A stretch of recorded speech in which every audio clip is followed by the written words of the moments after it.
Imagine the early 1800s. Cities spreading out, not up because climbing stairs was exhausting and elevators were deadly. Early elevators were just boxes on ropes. If the rope snapped, you plummeted. No backup, no chance. Workers faced a grim choice: risk the rickety hoist or haul heavy loads up endless stairs.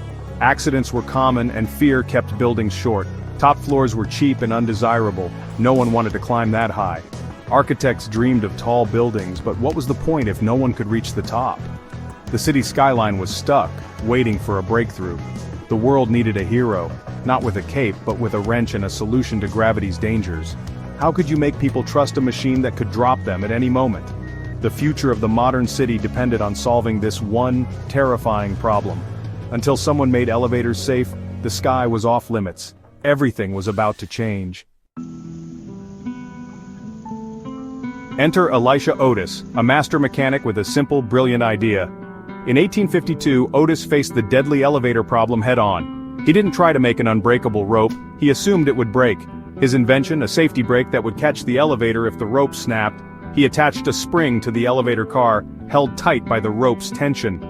If the rope broke, the spring would snap flat, shooting metal pawls into toothed rails on either side of the shaft. The elevator would lock in place instantly. No electricity, no human action needed. It was automatic, mechanical, and reliable. Otis's brake turned a death trap into a safe ride. The genius was in its simplicity. Use the failure itself to trigger the solution. For the first time, people could imagine going up without fear. Otis had solved the problem of falling, but now, he had to convince the world. Otis knew he needed more than a patent. He needed a spectacle. At the 1854 Crystal Palace exhibition in New York, he built an open elevator shaft in front of a crowd. He stepped onto the platform himself, 40 feet in the air. With everyone watching, his assistant chopped the only rope with an axe. The platform dropped, then stopped, caught by the safety brake. The crowd gasped, then erupted in cheers as Otis declared, "All safe, gentlemen, all safe." In that moment, fear turned to trust. Otis's dramatic demonstration proved elevators could be safe. The public was convinced, not by words, but by action. Orders for his safety hoist poured in. The elevator was no longer a death sentence. Otis didn't just invent a brake, he sold the world on the idea of safe vertical travel. The age of the skyscraper could finally begin. The skyline was ready to rise.